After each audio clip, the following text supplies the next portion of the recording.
Dear Papa Dudut, magandang araw sa iyo at sa lahat ng mga nakatutok ngayon sa inyong programa.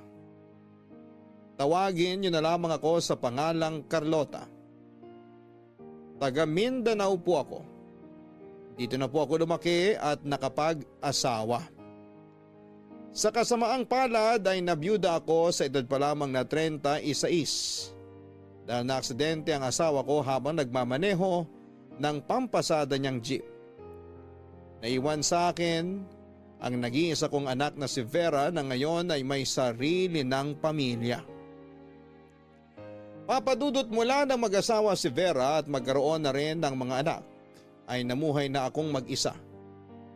Gustuhin man ng anak ko na kunin na lamang ako at isama sa bahay nila ay tinanggihan ko siya dahil kaya ko pa naman. Ako po kasi yung klase ng tao na ayaw maramdaman, na kinakaawaan. Sa edad ko pong 59 ay malakas pa rin naman ako at naghahanap buhay bilang isang kwelang reseller ng mga damit at beauty products mula sa isang local brand. Hindi ko na po naisipang mag-asawa ulit mula nang mabiyuda ako. Nag-focus na lamang ako sa pagtatrabaho at nag-ipon para sa pangarap kong makapagtapos ng pag-aaral. Paminsan-minsan ay nag-aabot din ako sa mga apo ko. Hindi kasi tumatanggap ng pera mula sa akin si Vera dahil mas gusto niyang ipunin ko na lamang ito. Papadudot, kontento na po ako sa buhay ko noon at pakiramdam ko ay nagawa ko na lahat ng kailangan kong gawin. Maliban lang sa isang bagay. At yon ay ang makapagtapos ako ng pag-aaral kahit na isang taon na lamang ay magiging senior citizen ako.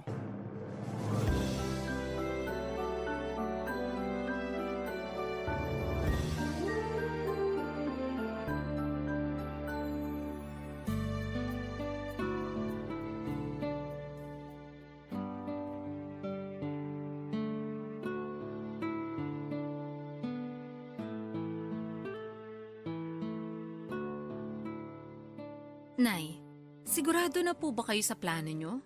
Anak, alam mo naman na matagal ko ng pangarap to, di ba? Alam ko naman po yun. Pero hindi po ba masyado na kayo matanda para dyan? Bakit? May age limit ba sa kolehiyo? Nagtuturo ka sa eskwelahang papasukan ko kaya alam mo yung sagot sa tanong ko.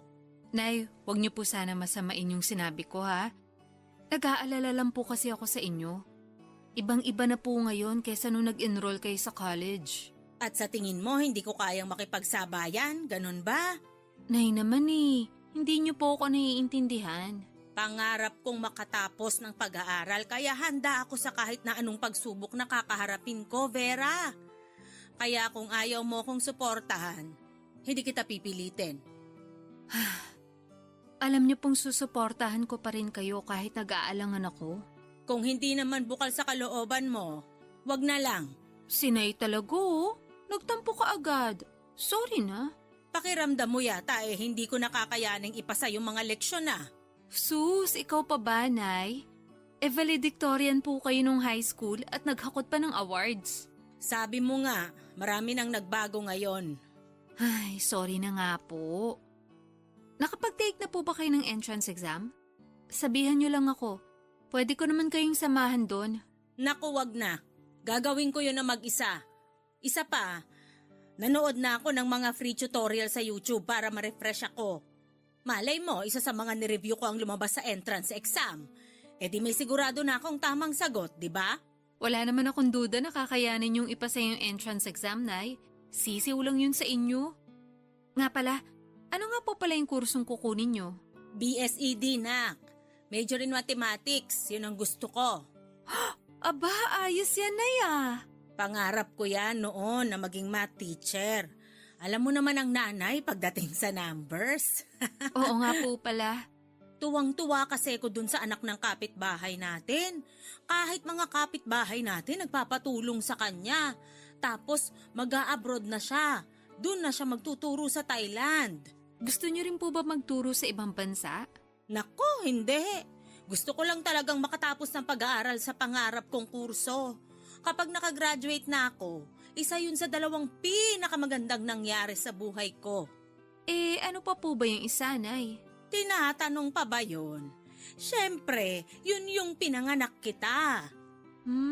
Si Nay talaga. Papaiyakin pa ako. Kaya sana anak, suportahan mo ang nanay ha. Kapag nagawa ko yon, kumpleto na. Masasabi ko na talagang nagawa ko na lahat. Pwede na akong mamatay. Nay, wag naman kayo magbiro ng ganyan. Hindi pa ako handa, okay? At kahit kailan, hindi ako magiging handa. Ano ka ba, nak? Matagal pang mangyayari yon. Sa lakas kong to, kaya ko pang mag-gym kung gugustuhin ko lang eh. Basta po, Nay. Kung ano yung makakapagpasaya sa inyo, susuportahan ko po kayo. Tsaka, naisip ko po na magandang bagay rin na mag-aaral kayo. Hindi na kayo maiinip.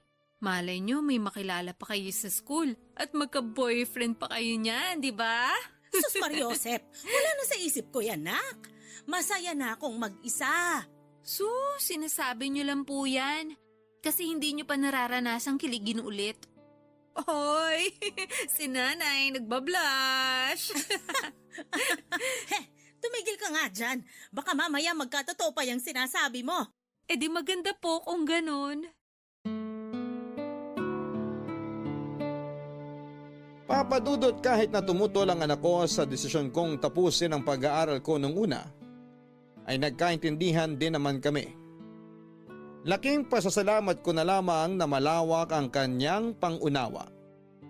Alam naman niya na wala akong ibang pagkakabalahan kundi ang pagpapa-order ng kung ano-anong products.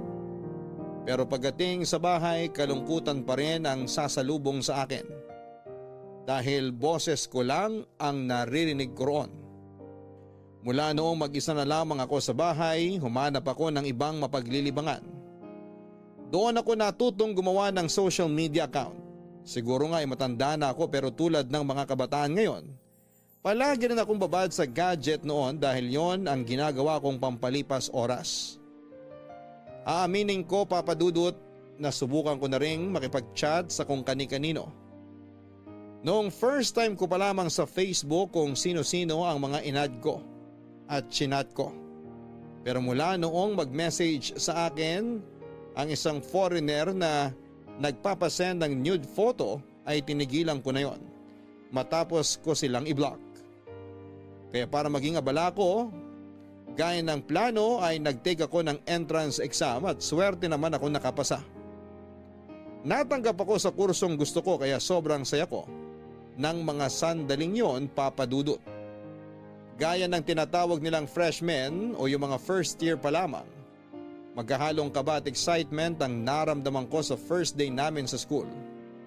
Pero kahit unang araw pa lamang ay sinubok na agad ako dahil bukod sa hindi ko mahanap ang mga room na nakalagay sa certificate of registration ko, nakaharap ko rin ang isang taong sumira sa buong araw ko, Papadudot.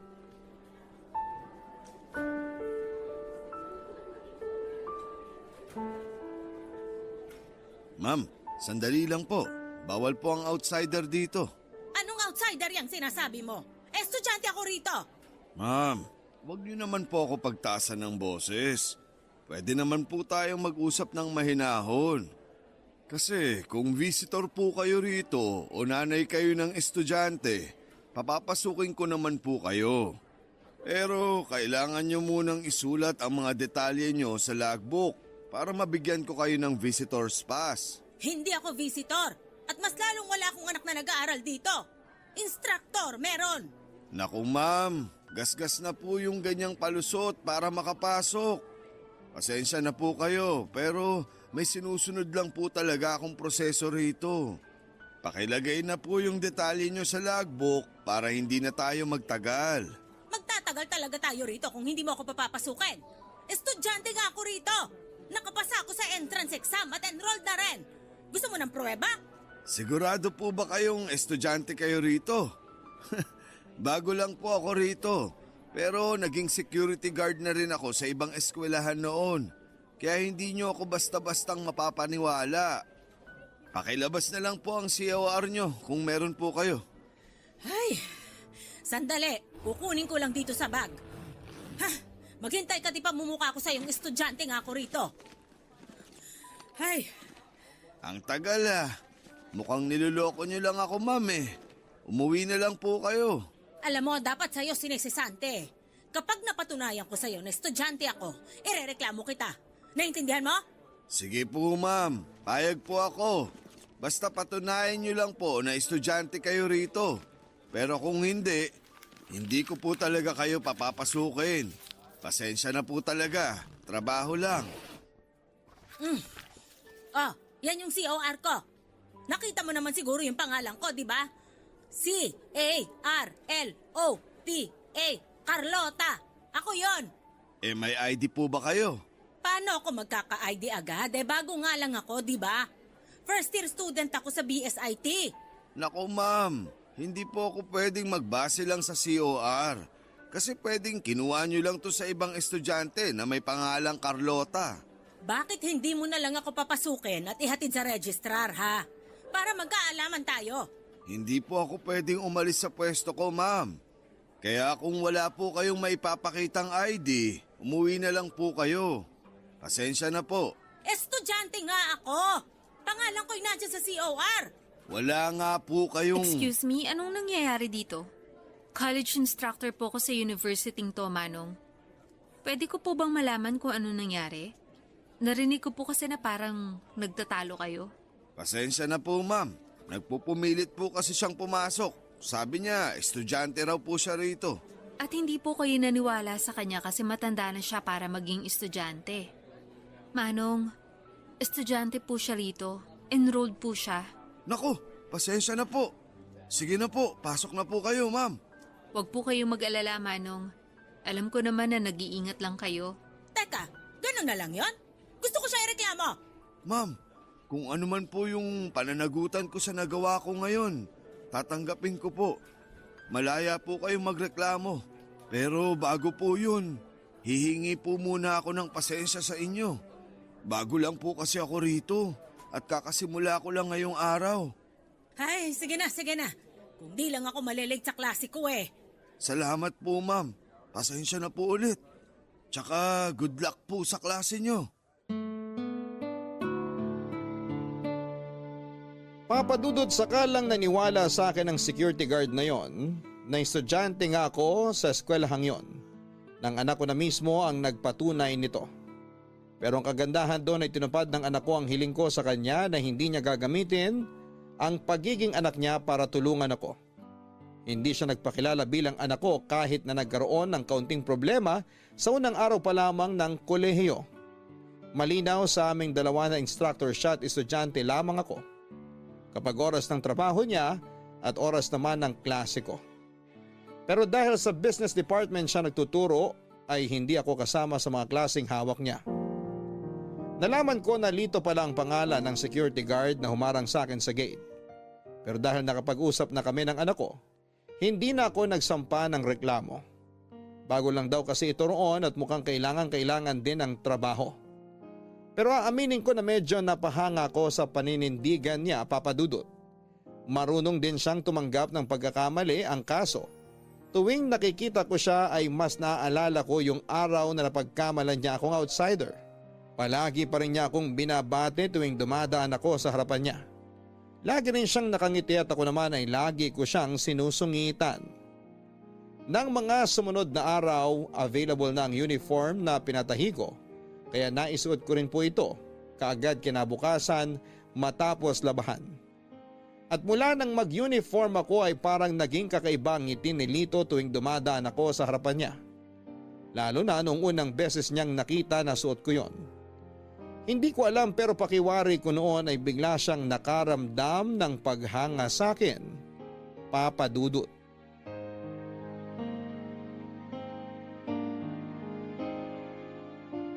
Papadudot mula nang makita ni Lito na suot ko ang aking school uniform ay naging espesyal na ang mga ngiti niya tuwing binabati ako. Palagi niya rin akong pinupuri at sinasabihan ang bagay na bagay daw sa akin ang suot ko dahil nakakabata raw tignan. Kung noong una ay lagi ko siyang sinisimangutan Habang tumatagal ay unti-unti na rin akong nahawa sa gaan ng aura niya. Ginagantihan ko na siya ng ngiti at kinakausap na rin. Minsan nga ay nakakakwentuhan ko pa siya kapag may karelyebo siya. Nalaman ko na hiwalay na pala sila ng asawa niya kaya pareho kami na namumuhay na lamang ng mag-isa. Pero sinabi naman niya na meron siyang isang anak na nag-aaral din doon. Ang kaso'y nasa poder daw ito ng asawa niya at sinusuportahan na lamang niya kaya hindi siya pwedeng mawala ng trabaho. Hindi pa raw niya nakakausap ang anak niya mula nang mag-enroll ito kaya kahit ang kursong kinuha nito ay hindi niya alam. Doon ko napagtanto kung gaano kalaki ang magiging problema niya kung natuloy ang pagreklamo ko noong unang araw kaming nagkaengkwentro. Bukod sa malungkot niyang kwento, nalaman ko rin na magkaedad lang pala kami. Pero ang nakakatawa sa nalaman ko ay 2 letra lamang ang pinagkaiba ng pangalan naming dalawa. Carlota ako at Carlito naman ang pangalan niya. Pero mas kilala siya sa palayaw niyang Lito. Yung paminsan-minsan naming pag-uusap, Papa Dudut, ay naging madalas na noong napalagi na ang loob namin sa isa't isa. At kung nung una, panay bati at ngiti lang siya tuwing pumapasok ako. Noong mga sumunod na linggo ay nag-aabot na siya sa akin ng kung ano-anong regalo. Minsan bulaklak at tsokolate. Pero ang pinaka nagustuhan ko ay yung mga pocketbook na ibinibigay niya. Mahilig kasi ako magbasa ng mga nobela kahit may kalabuan na ang aking mga mata. Dahil malaking tulong naman ang suot kong salamin. Dahil sa madalas na pagbibigay sa akin ni Lito ng kung ano-ano, hindi na ito nakaligtas sa anak kong si Vera na madalas kong nakakasabay sa pagpasok. Naisip ko na noon na magtatanong siya at wala naman akong balak na maglihim sa kanya, Papa Dudut.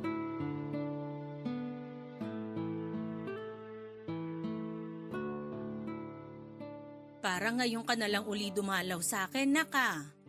Namiss mo ba ako? O may kailangan ka? Kilalang kilala mo na talaga ako, Nay. Pero pasensya na po kayo kung hindi na ako nakakapunta nitong nakaraang weekend. Sobrang busy lang po talaga. Ayos lang yon. Siyempre nanay ka na rin kaya marami ka nang inaasikaso. Pero ano nga ba yung sadya mo, nak? Alam ko namang hindi yung tungkol sa pera. Napaka-imposible. At tama po kayo ulit. Tungkol saan ba to? Sa manliligaw nyo, yung mga dala nyong regalo halos araw-araw na may bago. Nanliligaw po ba sa inyo si Manong Guard? Lito ang pangalan niya. Ay, taray naman ni Nanay. So, tapos na pala kayo sa getting to know each other stage. Level up na po ba to? Oy Vera, tigil-tigilan mo ako dyan sa panunukso mo. Magkaibigan lang kami ni Lito. Huwag mong bigyan ng mali siya yon. Hindi siya nanliligaw sa akin. Gustos naman si Nanay, nahiya pa sa akin. Halata naman pong pumapag-ibig na kayo eh. Tingnan niyo po yung magkabila niyong pisngi. Namumula kapag nababanggit niyo si Mang Lito. Ay nako, umuwi ka na. Hinahanap ka na ng mga anak mo. Naku, Nay. Kung miiwas ka lang sa mga tanong ko, sorry po kasi sadyang makulit tong anak niyo. Nakita ko po kasi kayong dalawa ni Mang Lito nung nakaraan. Seryosong-seryoso nga po kayong nag-uusap. Kaya hindi ko na kayo inistorbo. Kaya feeling ko talaga naglilihim na kayo sa akin. Malabo yung sinasabi mo. Hindi na nga ako mag-aasawa, di ba? Kung ayaw niyo po mag-asawa, pwede namang boyfriend muna. Bagay kaya kayo ni Mang Lito. In fairness, lakas ng chemistry niyong dalawa. Mabait lang talaga yung tao, kaya nagbibigay sa akin ng regalo. A token of friendship. Pero boto pa rin talaga ako kay Mang Lito, kaya isiship ko kayong dalawa. Malay mo, ligawan ka na. Sa tanda ko nang magpapaligaw pa ako? Kung kaedad kita, pwede pa siguro. Pero yung naghihintay na lang maging senior citizen? Malabo, anak. Nay, nakalimutan niyo na po ba yung sinabi niyo sa akin nung high school pa lang ako? Sabi niyo po, hindi edad ang magdidikta sa buhay ng isang tao. Kaya ganun din sa pag-ibig. Hindi edad yung magdidikta sa atin kundi puso at isip. Ilang taon na po ba yun si Mang Lito? 59 din, kagaya ko. Saka hiwalay na raw siya sa asawa niya. Yun naman pala eh. Iwalay na sa asawa. Go mo na yan, Nay. Alam mo ikaw, sulsulera ka eh. Hindi na ako magbo-boyfriend. Masyado na akong matanda para doon. Tignan po natin kung sasabihin niyo pa rin yan kapag tinamaan na kayo kay Mang Lito. Hay nako, kinikilabutan ako sa'yo, Vera. Mabuti pa, umuwi ka na. Hindi yung kinukulit mo pa ako tungkol sa litong yon. Mahalay niyo po, nasa 59 talaga ang true love. Tigilan mo na yan. Hindi ako pumasok sa kolehiyo para maghanap ng maboboyfriend. Gusto kong makatapos. Yun lang. Tagal niyo na po kayong walang kilig sa katawan. Sige na, Nay. Kapag hindi ka pa nagka-boyfriend bago ka mag-senior, baka makalimutan niyo na rin kung paano kiligin. Sayang naman. Hay, bahala ka nga dyan. Magluluto na ako ng hapunan ko. Kung gusto mong kumain dito, maghintay ka. Kung hindi naman, umuwi ka na kaysa dinadaldal mo ko. Magbabasa pa ako ng libro mamaya. Ito na po, uuwi na. Baka kailangan niyo rin kasi ng me time habang ninanamnam yung kilig sa mga regalo ni Mang Lito. Bye, Nay. Sweet dreams na rin po mamaya. Papadudot sadyang mapanukso ang anak kong si Vera kaya nasanay na ako sa kanya. Nagkukunwari lang naman akong naiinis para tigilan na niya ang kakatukso sa akin. Pero hindi ko naman magawang mapikon sa simple niyang panunukso. Matagal na rin kasi niyang gustong magkaroon ako ng kasama sa buhay. May sumubok na rin manligaw sa akin bago ko pa makilala si Lito pero tinanggihan ko.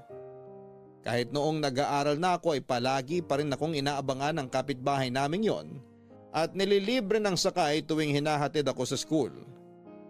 Naiya na lamang ako sa palagi niyang panlilibre kaya inaagahan ko ng pag-alis para hindi na niya ako maabutan sa may kanto. Marami na akong narinig na chismis tungkol sa akin dahil sa panliligaw ng kapitbahay naming yon. Nagbubuhay teenager daw ako at akala mo'y dalaga pa kung umasta. Kahit ang pag-aaral ko ay hindi nakalusot sa kanila. Ano pa raw ang silbi ng pag-aaral ko kung mamamatay lang din naman ako? Napapabuntong hininga na lamang ako tuwing nakakarinig ako ng ganon. Naintindihan ko rin naman na hindi lahat ng tao ay kapareho ko kung mag-isip. Hindi lahat ay maunawaan ang gusto kong gawin sa buhay. Pero sa kabila nito ay hindi na lamang ako nagpa-apekto. Sa halos 2 buwan ko sa kolehiyo ay mabilis naman akong nakapag-adjust. Sa tulong na rin ng mga kaklase ko, lalong-lalo na si Ira na pinakaunang naging malapit sa akin. 22 anyos pa lamang siya at parang anak na ang turing ko sa kanya. Likas ang kakulitan sa batang yon at kung ano-ano ang mga tinuturo niya sa akin. Pero noong minsang magpatulong ako sa kanya sa pagsasagot ng isang activity ay hindi kaagad siya nakapagpasa. Istrikto ang instructor namin noon kaya parehong hindi tinanggap ang papel namin. Humingi naman ako ng pasensya sa kanya at sinabi niyang ayos lamang yon. Pero alam ko na hindi niya nagustuhan yung nangyari. Simula noon ay nagbago na ang pakikitungo niya sa akin, Papa Dudut.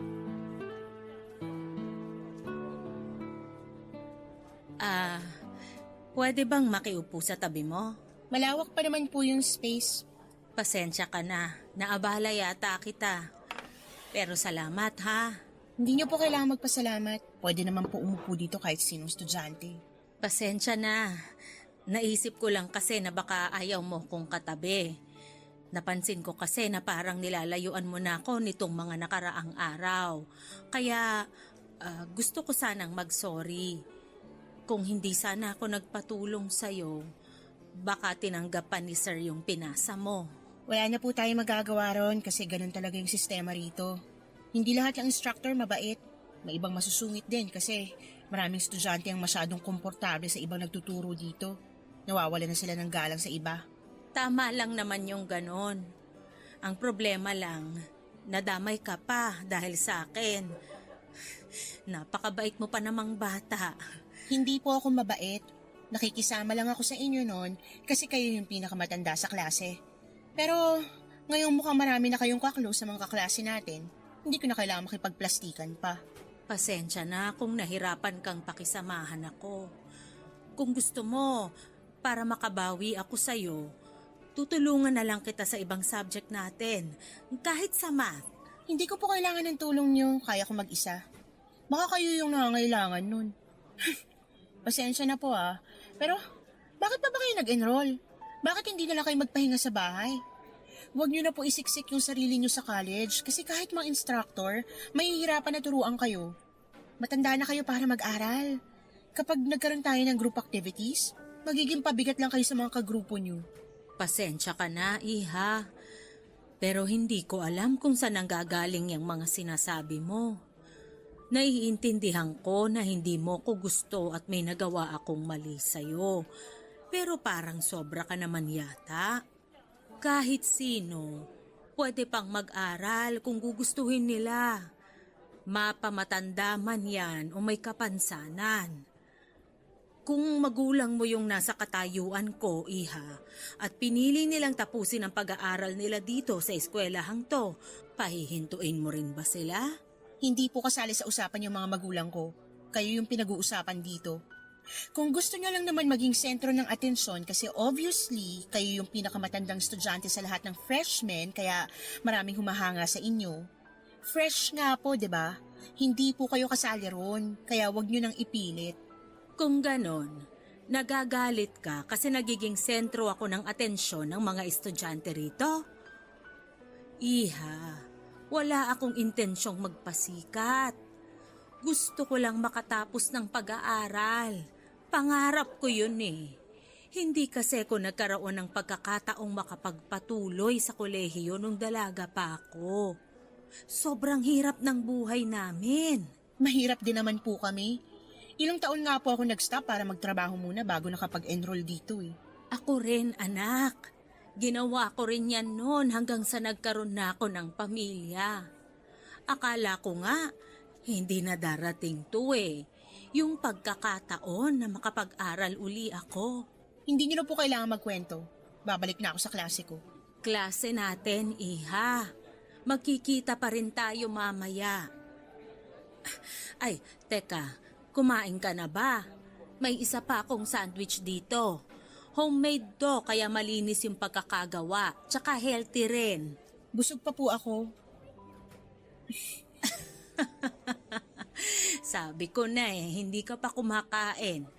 Eto sa'yo na to. Hindi na po okay lang po ako.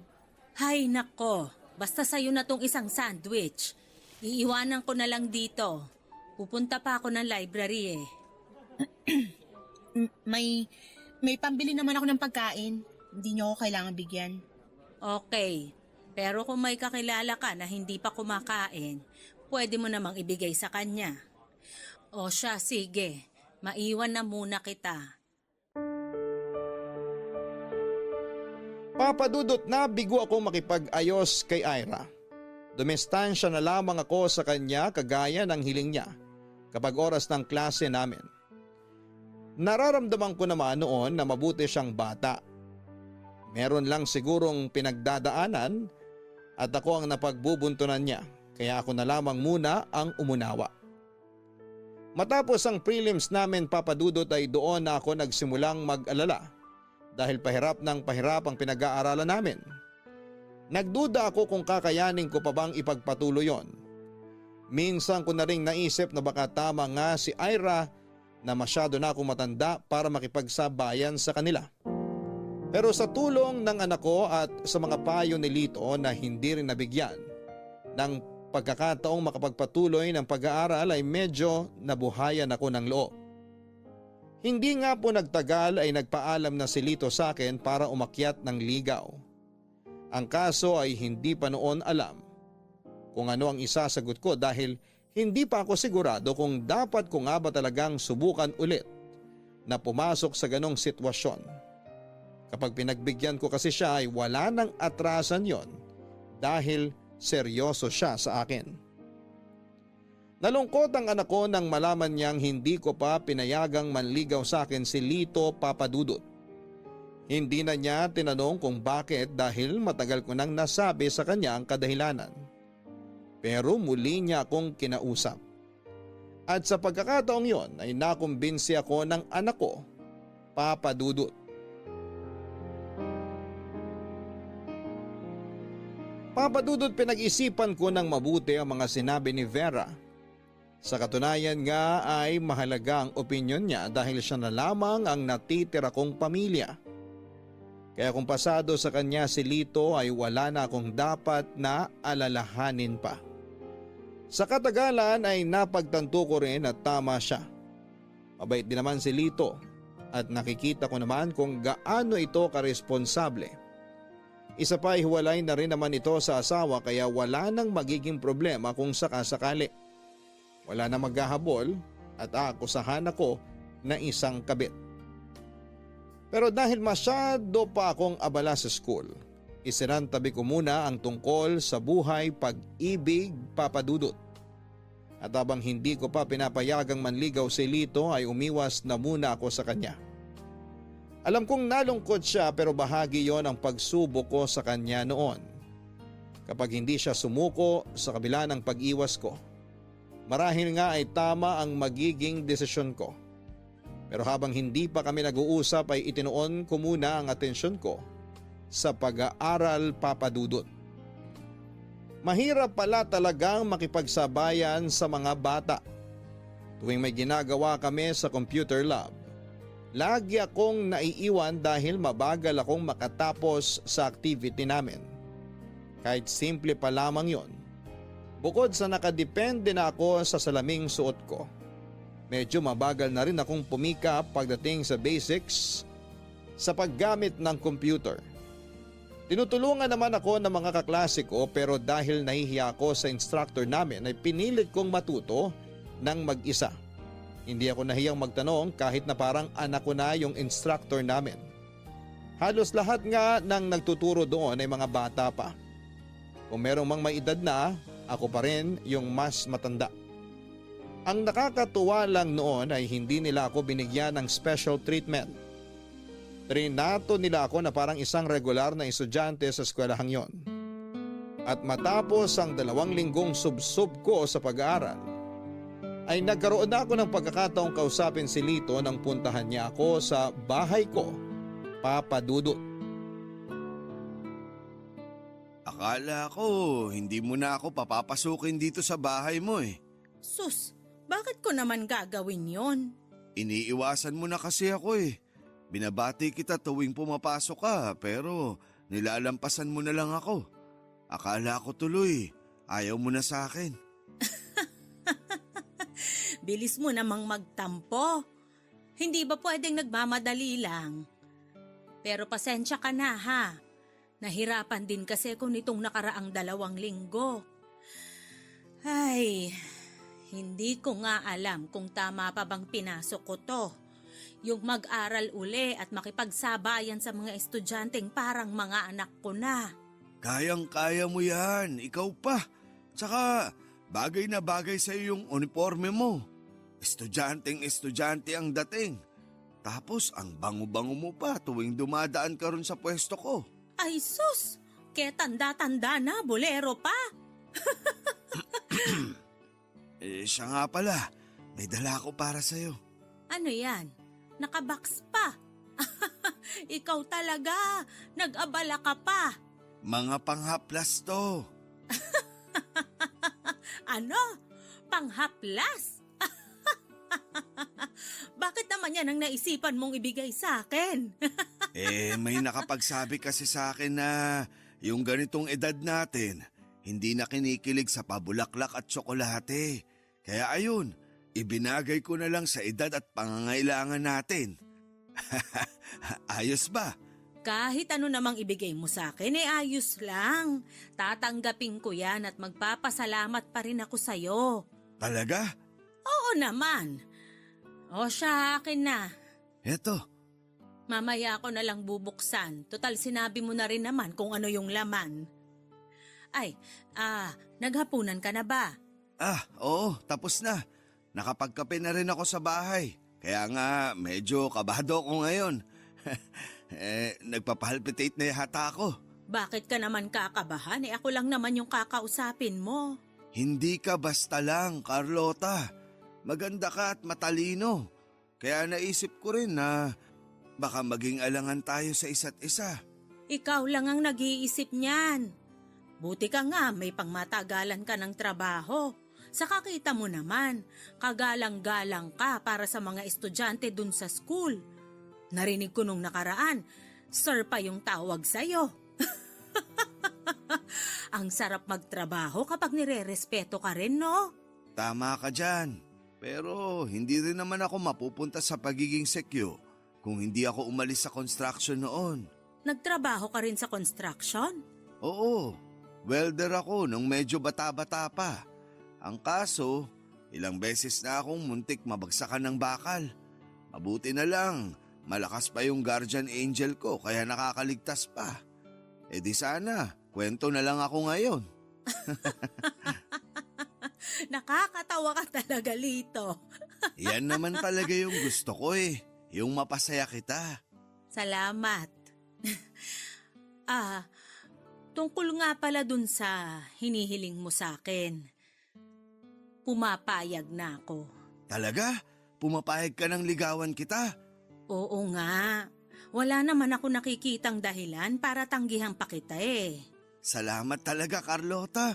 Hayaan mo, kapag nakahanap na ako ng tiyempo, ipapakilala kita sa anak ko. Ayos lang ba sa kanya na manliligaw ka uli? Ang totoo, hindi pa kami nakakapag-usap ng anak ko tungkol dito. Pero mabait naman yun. Alam kong maiintindihan niya rin ako. Sana nga. Gusto ko pa naman siyang makilala. Sigurado ako makulit din siya kagaya mo. Sinabi mo pa, manang-mana talaga sa akin si Aya. Aya? Palayaw niya yun. Pero ako lang yung tumatawag sa kanya ng Aya. Ay, nakakamiss na rin yung batang yun. Alam mo ba na sa kanya galing yung ideya na panghaplas yung ipangregalo ko? Sabi niya kasi noon, kapag may nililigawan na raw ako, yun ang ibigay ko kasi mas magagamit. Saka habang gumagaan yung pakiramdam nung pinagbigyan, ako yung naaalala. Ayos ba? Alam mo, nakikita ko talaga yung sarili ko sa'yo. Mag-isa na lang din ako at anak ko na lang ang meron ako. Mahal na mahal ko siya. Kaya nakikinig ako sa mga opinyon niya sa lahat ng bagay na ginagawa ko. Ganon din yung ginagawa ko para sa anak ko. Ang kaso, hindi pa talaga kami nagkakasundo sa ngayon. Hindi mo pa rin ba siya nakakausap? Baka may ideya ka kung anong kurso yung kinuha niya. Malay mo, kaklase ko pala. Sige, kapag nakita ko siya, tatanungin ko kung anong kurso niya. Huwag mo nang patagalin yung hindi nyo pagkakaunawaan. Kahit hindi ko pa nakikita at nakikilala yung anak mo. Alam ko na mabuti siyang anak. Magkakaayos din kayo nun. Papadudot, sobrang saya ni Lito noong pinayagan ko na siyang manligaw sa akin. Pinatunayan niya na hindi ako nagkamali ng desisyon. Araw-araw niya akong nililigawan, magkausap kami sa chat at minsan ay nagtatawanan pa kapag nakauwi na kaming dalawa. Muli ko naranasan ang matagal ko nang hindi maramdaman. Yon ay ang kiligin muli sa kabila ng aking edad. May isang pagkakataon, Papadudot, na lumabas kami ni Lito para kumain sa isang fast food chain. Hindi ko naman nakalain na doon pala mismo nagtatrabaho si Ira, kaya nakita niya kami. Hindi ako sigurado pero parang nakita ko sa mga mata niya ang panghuhusga. Lalo na noong punasan ni Lito ng tisyo ang kamay ko na nadumihan. Pagkatapos ng eksenang yon ay naging usap-usapan na ako sa klase namin. Kesyo ang tanda-tanda ko na raw pero lumalandi pa.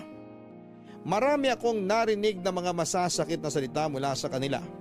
Ilang araw kong hindi nakapasok, Papadudot, dahil wala akong mukhang maiharap sa mga kaklase ko at sa iba pang mga nakakaalam na nagkakamabutihan na kami ni Lito. Hindi pa man nagiging kami ay gano'n na kaagad ang nangyari. Noong umabot na ng 3 araw ang hindi ko pagpasok, kinausap na ako ni Vera. Doon niya nalaman na pinag-usapan na pala ako sa klase namin. Pero pilit niyang pinaunawa sa akin na wala namang mali kung magkakarelasyon kami ni Lito dahil nasa tamang edad na kami. Wala rin namang batas sa eskwelahang yon na nagbabawal sa pakikipagrelasyon sa kanilang security guard. At kung sakali man na hindi yon maaari, handa naman daw na mag-resign si Lito at maghanap na lamang ng bagong trabaho. Pero ayoko namang umabot kami noon sa ganong punto, Papa Dudut.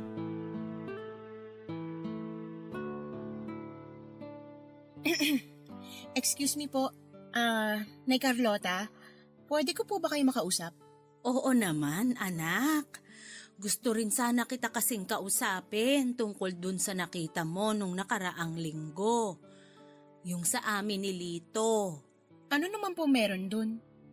Ay, pasensya na kung itatanong ko to sa'yo pero ikaw ba yung nagpakalat sa mga kaklase natin na nililigawan ako ni Lito? Hala, ako po talaga. Nay naman, may pagkamaldita lang po ako pero hindi ko po yun magagawa sa inyo. Tsaka, kaya ko nga po kayo kakausapin kasi gusto ko pong humingi ng pasensya sa naging pakikitungo ko po sa inyo nung nakaraan. Hindi ko rin po talaga akalain na magagawa ko yun sa inyo eh. Ano ka ba? Ayos na yon. Huwag mo nang isipin yon, anak. Pero gusto ko rin sanang humingi ng pasensya at napagbintangan pa kita. Ayos lang po yun. Hindi ko naman po kayo masisisi kasi ako pa lang dito sa klase natin yung nagpakita ng kagaspangan ng ugali sa inyo. Tsaka, pwede pong wag na lang natin pag-usapan yon ngayon. Lalo lang po kasi ako nakokonsensya eh. Alam niyo po, para makabawi po ako sa inyo, ililibre ko na lang kayo ng milk tea mamaya pagkatapos ng susunod nating klase. Nako, pasensya ka na anak, pero hindi ako umiinom ng milk tea. Tubig lang, ayos na ako. Pansit malabon po kaya? Teka, paborito ko yun ah. Sakto po pala eh. Ano, G po ba kayo mamaya? G? Anong ibig sabihin nun? Ang ibig ko pong sabihin kung sasama po kayo. Sorry na po. Ang bagets niyo po kasing tingnan kaya akala ko kaedad ko lang kayo eh.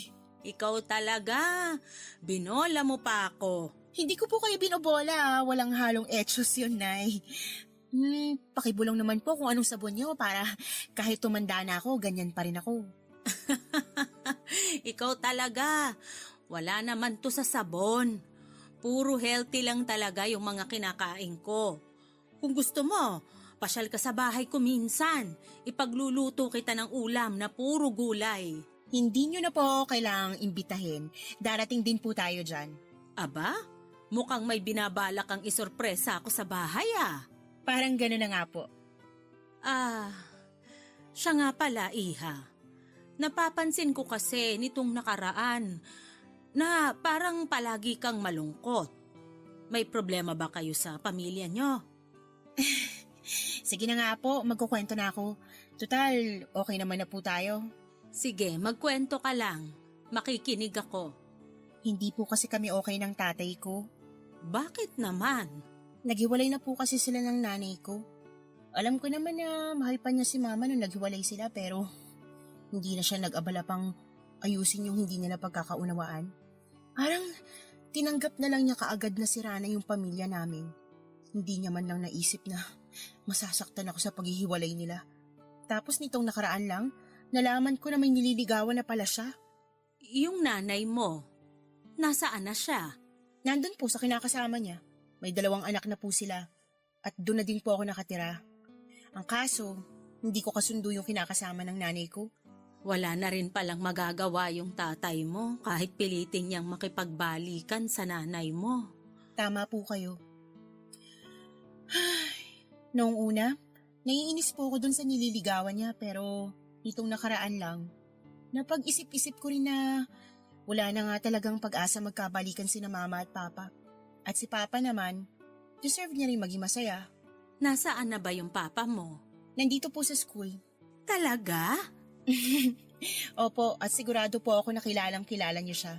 Security guard po siya rito. Teka, sandali. 2 lang naman yung guard dito ah. Pero isa lang yung kilala ko. Si Lito ba yung tatay mo? Wala na pong iba.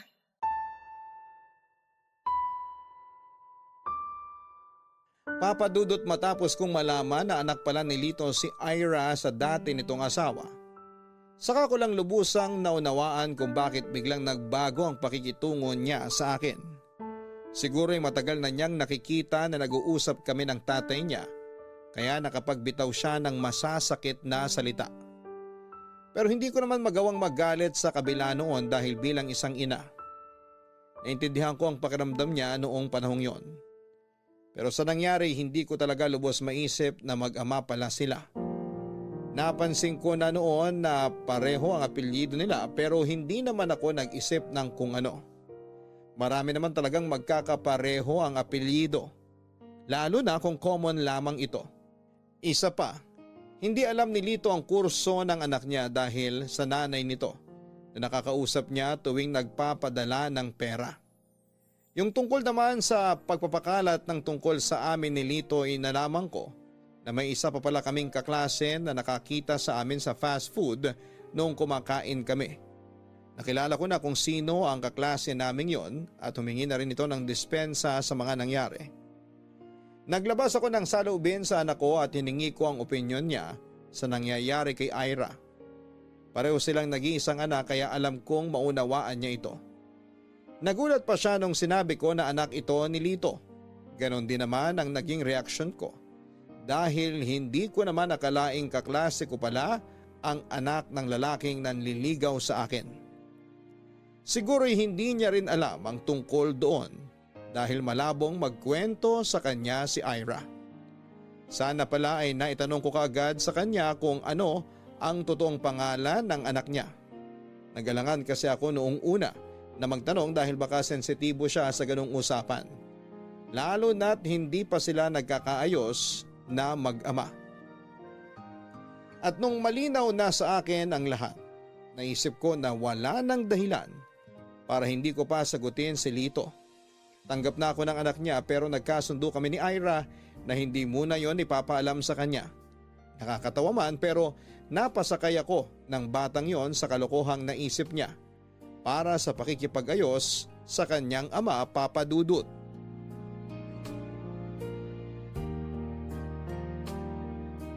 Papa Dudut, kinausap ko si Lito tungkol sa anak niyang si Ira.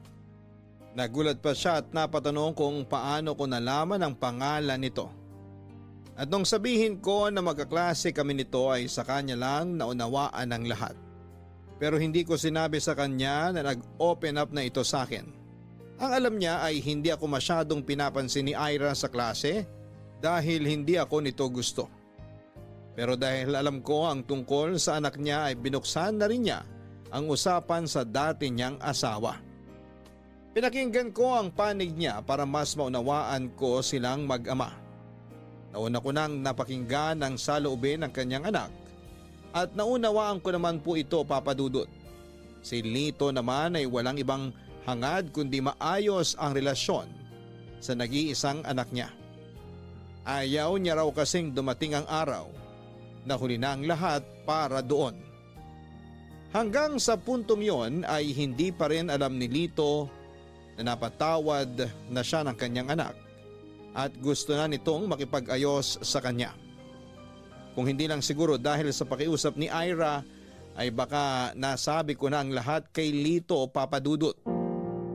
Nakita at naramdaman ko kung gaano niya kamahal ang anak niya.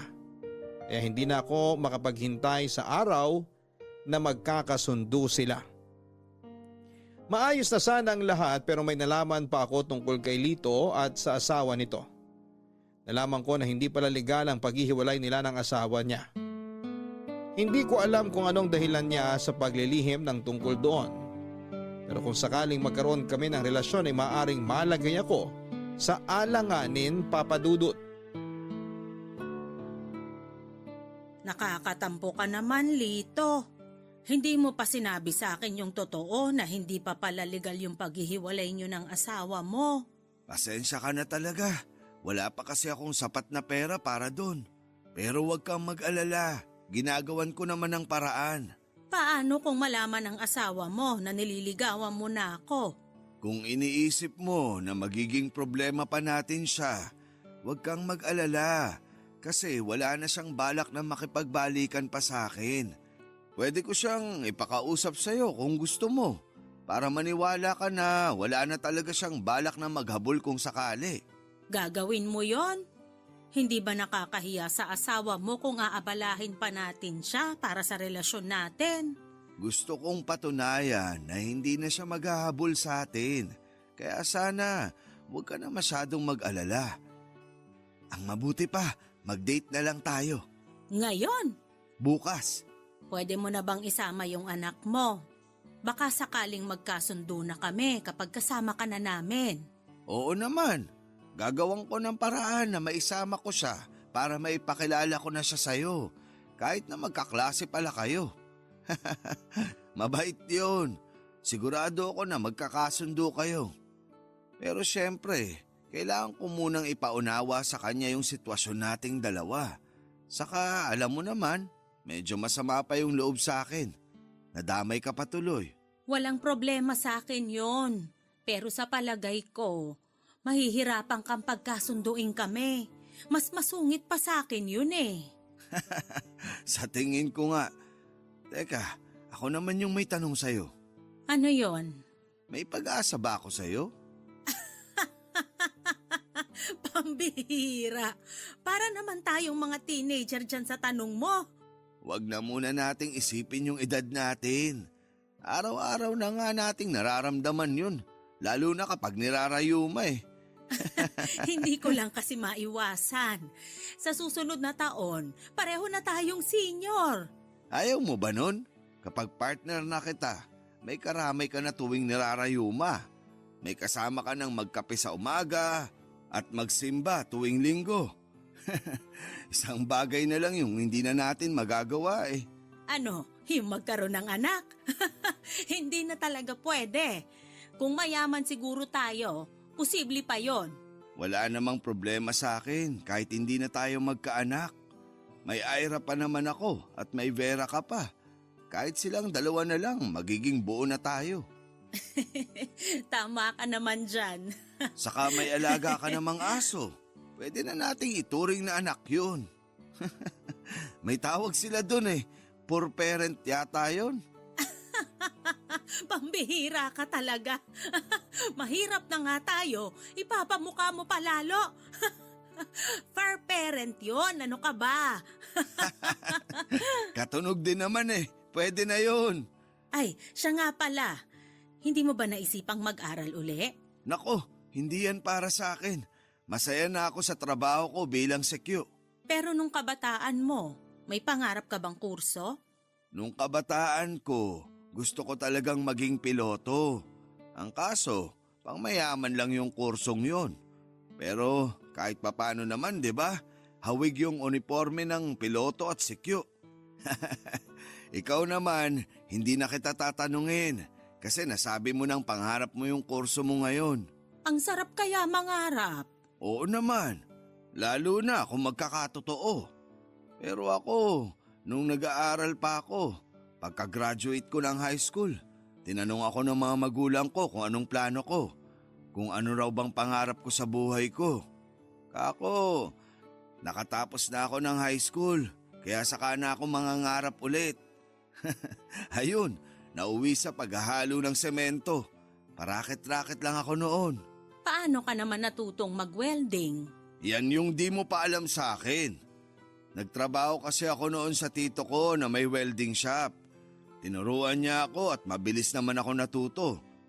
Matagal din ako nagtrabaho sa kanya bago ako namasukan sa iba bilang welder. Hindi ko na kinailangang mag-aral. Natuto na lang ako sa experience. Tama lang naman yon. Hindi ka kasi mabubuhay kung wala kang diskarte. Yan yung namana sa akin ng anak ko. Napakasipag ng batang yun. Hindi niya ugaling humingi ng pera sa akin. Kaya ako na lang yung kusang nag-aabot sa kanya. Ang kaso, pinapadaan ko naman sa nanay niya kasi hindi pa kami nagkakaayos. Nakakatuwa ka naman. Sana lahat din ng mga anak may amang katulad mo. Papa Dudut, nag-usap na kami ng asawa ni Lito. Nakaharap ko siya mismo noong araw na nagkakilala kami. Mabait naman pala siya at maayos ding kausap. Kaya doon naging malinaw sa akin na wala nga talaga siyang balak na maghabol pa sa dati niyang asawa. Pumayag na rin ito na kay Lito na uuwi ang anak nila. Pero bilang isang ina, ibinili niya sa akin si Ira. Nangako naman ako na aalagaan ko at ituturing ko ito na parang tunay ko ng anak. Yun ang una at huling pag-uusap namin ng asawa ni Lito. Makalipas lang ang mahigit 1 linggo mula noong nabigyang linaw, ang mga bagay-bagay ay sinagot ko na si Lito, Papa Dudut. Maayos na ang lahat kaya hindi ko na kailangan pang alalahanin ang mga bagay na pumipigil sa akin noon para bigyan ng pagkakataon ng aming relasyon. Sa pagkakataong yon ay hindi na kami naglihim sa isa't isa. At mula noong maging kami, ay nakatanim na sa isip namin na magkasama na kami hanggang sa huling hininga. Dahil nangungupahan lang noon si Lito sa isang maliit na apartment ay nagkasundo kami na magsama na lamang sa bahay ko. Yun din naman ang gusto ng anak kong si Vera. Doon na rin balak tumira ni Ira pero bago pa man sila tuluyang lumipat sa bahay ko ay binigyan niya muna kami ng pagkakataong magkausap. Sa husay naming magpanggap ay wala pa rin kaalam-alam si Lito na matagal na kaming magkasundo ng kanyang anak, Papa Dudut.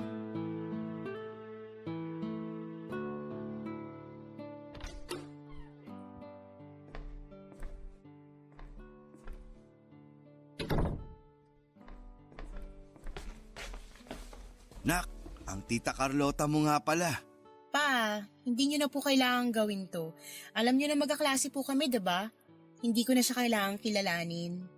Ay, mahal, pasensya ka na sa anak ko ha. Nakapag-usap na kami pero Ayos lang. Wala namang kaso sa akin. salamat. Uwi na ako pa. Anak, dito ka na rin titira. Dito na tayong 3. Kaya sige na naman.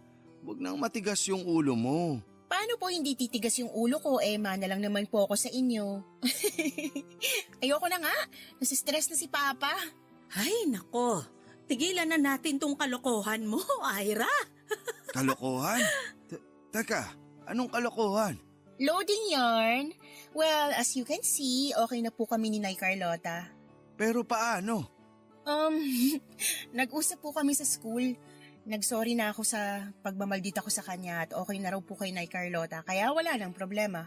Teka nga anak, di ba ako yung tatay mo? Bakit hindi ko to alam? Pa naman eh. Surprise ko nga po to sa'yo. Kinasabwat ko pa nga si Nay Carlota kaya kung magagalit po kayo sa akin, damay siya. So, wala ka ng choice kundi tanggapin na naisahan kita. Ay nako, ikaw talagang bata ka. Manang-mana ka nga. At least okay na po kami. Tsaka excited nga akong tumira dito. Mas malapit na sa school at sa pinapasukan ko. Hindi ka ba nahihirapan sa pagpa-part-time mo, anak? Kung gusto mo, tutulungan na lang kitang magkaroon ng bagong racket. Hindi mo na kailangang magpagod ng husto. Talaga po? Oo naman. Tuturuan kita sa mga susunod na araw. Pero sa ngayon, asikasuhin muna natin yung dating kwarto ni Vera. Ikaw na yung gagamit nun. Po, pero paano po siya? May sarili ng pamilya yung ate Vera mo. Kaya may bahay na rin sila. Tama ang papa mo. Saka si Vera na mismo ang nagsabi na ipagamit sa'yo yung kwarto. Ang bait naman po niya. Kailan ko po kaya siya makikilala? Nako, madalas yun dito tuwing weekend. Hayaan mo't iimbitahan ko siya rito para sa'yo. Excited na po ko, Nay. Magpakabait ka kapag nagpakilala ka na ron. Hindi ka uubra sa kanya. Baka hindi mo alam, instructor siya sa school na pinapasukan niyo ni Carlota. Maswerte lang kayo na wala kayong subject na hawak niya. Teka. Bago lumayo tong usapan natin, may gusto muna ako itanong sa inyo. Ano yun, nak? Paano kayo nagkakilala? I mean, gets ko naman na nakikita niyo yung isa't isa araw-araw, pero paano kayo naging close? Nako, tanungin mo yung tatay mong napagkamalan akong outsider noong unang araw ng klase. Pinapasulat ko siya sa logbook para ma-issuean ko ng visitor's pass. Pero ipinilit niya na estudyante siya. Tapos ayun, dumating si Ma'am Vera. Hindi ko nga alam na mag-ina pala sila. Swerte mo kasi hindi ka po nila inireklamo pa. Grabe, judgmental ka masyado. Yung gandang yan ni Nay Carlota mukhang outsider. Mabuti na lang, hindi pa kayo magkakilala noon. Kundi baka pinagtulungan niyo na ako. Pero nakakakilig kayo ah. Para kayong mga bida sa nababasa kong nobela sa online platforms. Yung hindi mo inaakalang magiging sila, pero sila pa rin talaga yung endgame. Parang kayong dalawa. Sus, tigilan mo na yan, nak. Inuuto mo na kami.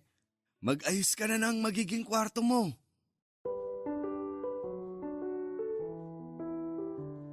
Papa Dudut, hindi na kami nagplano pang magpakasal ni Lito dahil kasal pa rin siya sa asawa niya. Sapat na sa amin ang assurance na ibinigay ng asawa niya at ang pangako nito na hindi manggugulo at makikialam pa sa aming dalawa. Wala ring problema sa kanya ang pagiging malapit namin ng anak niyang si Ira. Kaya parang nadagdagan na rin ako ng anak sa katauhan nito. Tungkol naman sa pag-aaral ko ay batid ko po na may mga matatanda ring pinipili pa ring makatapos ng pag-aaral na nagiging inspirasyon sa iba kapag ipinost sa social media ang tungkol doon. Pero yung sa akin, mas pinili kong gawing pribado na lamang, Papa Dudut. Ang mahalaga na lamang po sa akin ay natupad ko ang pangarap kong makapag-aral kahit na wala na po akong balak na gamitin ito para magturo.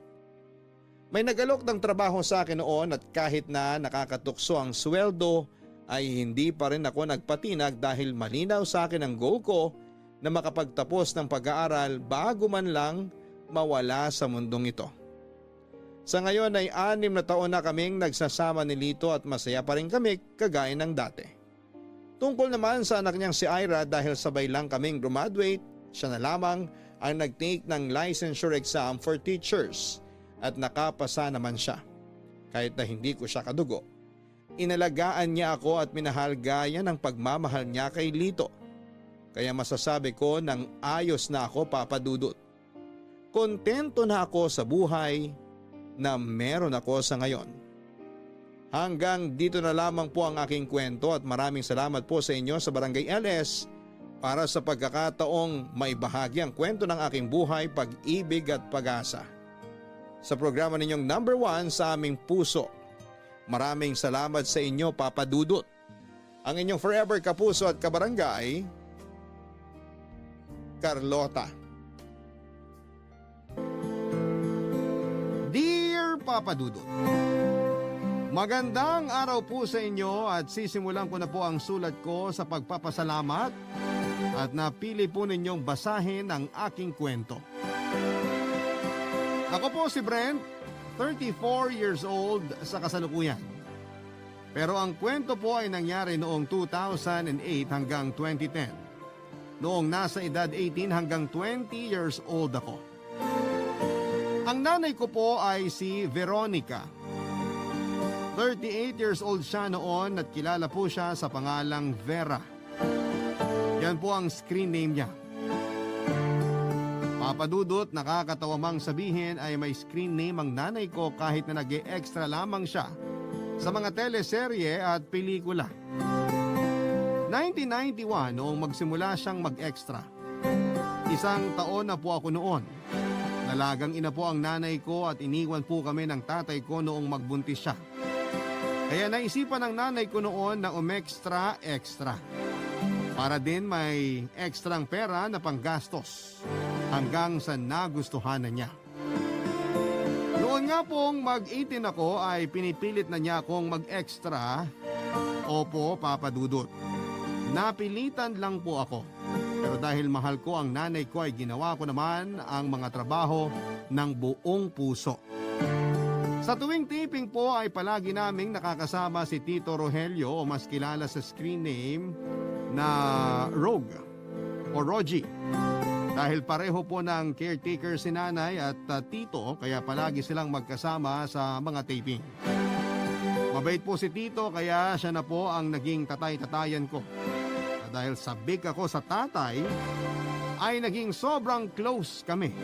At isa siya sa mga kadahilanan kaya nagpatuloy ako sa pag-i-extra. Maayos po ang samahan nila ng nanay at ni Tito. Pero nagkalamad po nang malaman ni nanay na may nagugustuhan akong isang babae at si Tito ang sinabihan ko na sobra naman ang suporta sa akin ng mga panahong yon.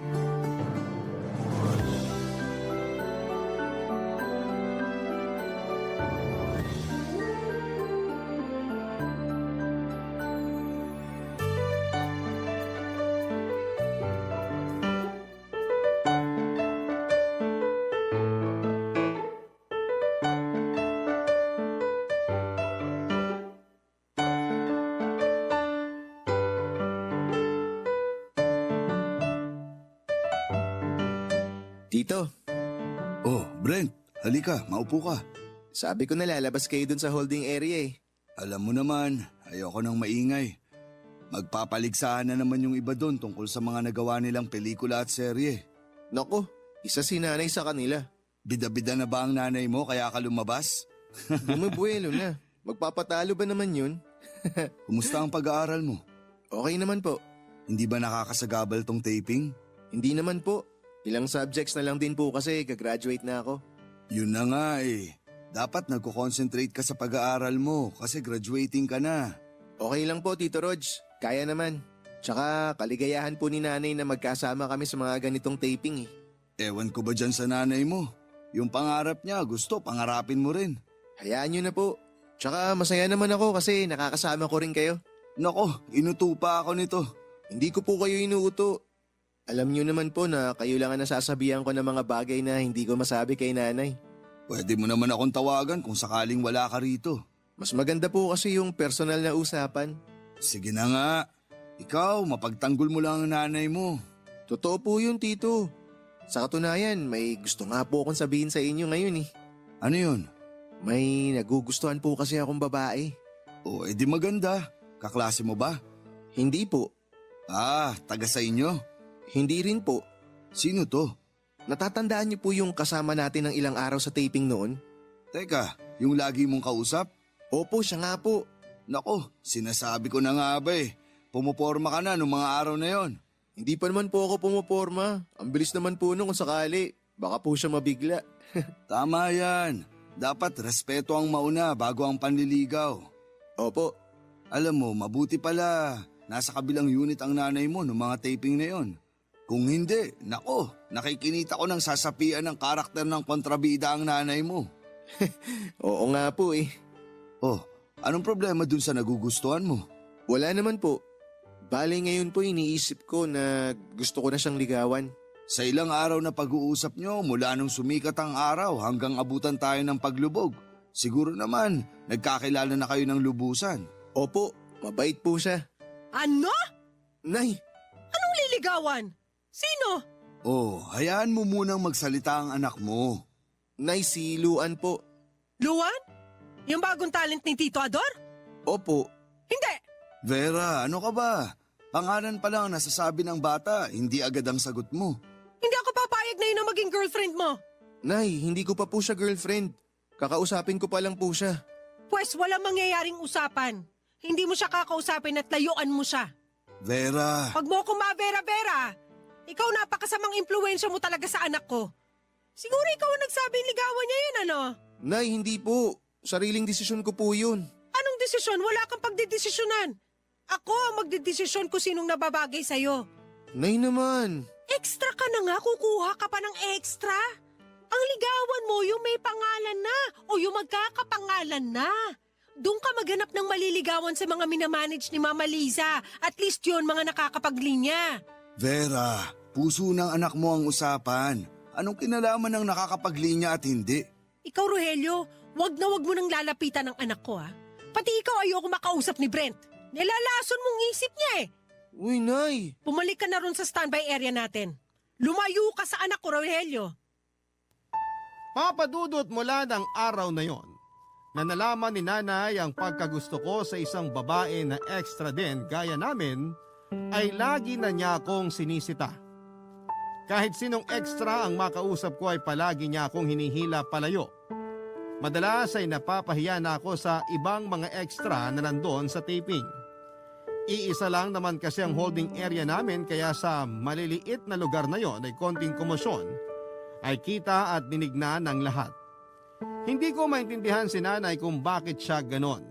Hindi ko maintindihan kung bakit parang galit siya sa mga kapwa namin na extra. Para tuloy naiisip ko ang istorya ng nagkagustuhang mayaman at mahirap na pinaglalayo ng pamilya nila. Dahil sa ginagawa ni nanay, ay lihim ko pa din pong kinakausap si Tito Rog. Kailangan ko kasi ng kakampi. Kailangan ko ng tagapayo. Pero madalas ay nahuhuli kami ni nanay na magkausap. Parang nabayaran niya lahat ng kasama namin para magsumbong sa kanya kapag kausap ko si Tito. Kaya ang laging kawawa ay si Tito Rog na laging inaaway ni nanay. Pero kahit na ganoon ay hindi naman lumalayo ang loob ni Tito sa akin. Para ko talaga siyang tatay. Laging sinusumbatan ni nanay si Tito Rog tungkol sa mga naitulong ni nanay sa kanya. Pero magaling din namang bumuelta si Tito Rog. Kada buwelta niya ay tatama kay nanay na mas madami nga naman ang naitulong ni Tito sa amin kesa sa mangilan-ngilan na nagawa ni nanay para kay Tito Rog, Papa Dudut.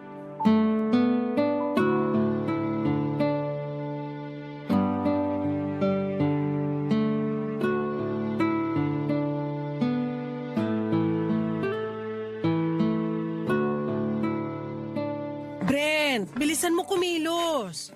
4 a.m. ang call time natin dun sa fast food. Ano yan? Bakit nakapantulog ka pa rin? 2:30 na. Nay, hindi ako sasama. Ano? Hindi ako magti-taping. Ano na naman ang pumasok sa utak mo? Hindi na po muna ako sasama ngayon. Nasisiraan ka na ba? Sino nagturo niyan? Si Rogelio na naman? Nay, wag niyong idamay si Tito Rog dito. Wala siyang kinalaman sa desisyon ko. Desisyon ko po ito mag-isa. Hindi pwede. Nay naman eh. Umayos ka na dyan. Nay, please po. Ayoko muna mag-taping. Hindi ka ba nahihiya? Napalista ko na yung pangalan mo kay Daddy Ami. Pwede naman siyang kumuha ng iba. Marami namang may gusto. Hindi yon. Pag hindi ka sumama, maninega ka sa kanila, baka hindi ka nakunin uli. Marami pa naman pong talent coordinator eh. Pag nasira ka sa isa, masisira ka sa lahat. Magkakakilala ang mga yun. Nagsusulutan nga sila ng mga tao eh. Ikaw hindi mo nire-respeto ang trabaho natin, ha? Nay, paano naman napunta sa hindi pagrespeto? Ano ba yung ugali mo? Napaka-unprofessional mo. Unprofessional na agad yun, Nay. O anong tawag sa ginagawa mo? Nakalista ka na ron tapos hindi mo sisiputin? Nay, kayo naman na naglista sa akin eh. Yun na nga! Mapapahiya ako! Si Ian na lang ang isama nyo. Tatawagan ko siya ngayon. Gustong gusto nun. Ikaw ang nakalista ron. Kahit naman sino ang dumating dun, Nay. Wala naman silang pakialam. Alam mo ba ang mangyayari kapag hindi mo sinipot ang taping? Hindi mo man lang isipin ang mga kasama mo. Nay, anong sinasabi nyo? Hindi maaapektuhan ng taping sa pagkawala ko. Kasi wala kang pakialam kaya hindi mo alam. Nay, kahit sinong isaksak sa eksena, hindi pakikialaman ng production. Wala naman tayong role eh. So walang paghahandaan at walang mabibitin kung wala man ako. Ikaw binabastos mo na ang propesyon natin, ha? Gaganda po ba yung eksena kung ako yung nasa background? Aayos po ba lahat pag ako yung passerby? Sumusobra ka na, ha? Hindi na maganda yung pinagsasasabi mo. Nay, sinasabi ko lang yung totoo. Alam mo mula nung nakikipag-usap ka dun sa Rogelio na yung ganyan ka na. Nay naman, ang tagal ko nang nakikipag-usap kay Tito Rog. Kung ano man yung sinasabi niyong pagbabago ko, dapat noon pa. Kita mo yan? Yung mga rason mo? Ano pong meron sa mga rason ko? Puro pabalang. Nay, hindi po totoo yan. Alam niyong hindi ko gagawin sa inyo na sumagot ng pabalang. Ano yung mga sagot mo? Nagpapaliwanag lang po ako. Anak, wag mong sirain ang pangalan natin. Apelyido ko ang dala mo. Ang tagal kong ipinundar para lang sirain mo dahil biglang ayaw mo mag-taping. Nay naman eh. Ano pong pangalan? Hindi nga nila tayo kilala. Tama na. Wala kang respeto sa pagiging artista. Nay, hindi tayo artista. Extra po tayo. Extra, ibig sabihin, sobra. Sobra tayo. Kasi tayo yung itinatapal sa mga kulang na espasyo. Huwag mong bastusin ang pagiging extra. Nay, wala po akong binabastos. Nagsasabi lang po ako ng totoo. At dapat tanggapin na natin yun. Hindi ko matatanggap yan. Nay, kaya minsan naaabuso tayo eh. Kung ano-anong sinasabi mo, magbihis ka na nga. Nay, hindi niyo pa rin po ba naiintindihan? Ikaw ang hindi nakakaintindi. Nagsasayang ka ng oportunidad. Bibigyan ka raw ng linya. Sa'yo daw ipagagawa yung role ng tambay na may linya. Kaya na ni Ompong yun. Ikaw nga ang gagawa. Pagkakataon mo na para makilala. Nay, kahit galingan ko, hindi naman ako makikilala. Anong hindi? Mapapansin ka. Okay na ako, Nay. Anong okay? Nay, hindi nga po ako sasama. Naiinis na ako sa'yo ha. Nay naman, ang hirap pakiusapan eh. Magbihis ka at gawin mo yung role at hindi yung pinapasa mo kung kani-kanino. Ikaw nga ang gusto. Bakit hindi na lang po kayo ang gumawa, Nay? Tutal sa tagal niyong extra, hindi pa kayo nabibigyan ng linya kahit kailan. Aray. Nay, bakit niyo ako sinampal? Kulang pa yan.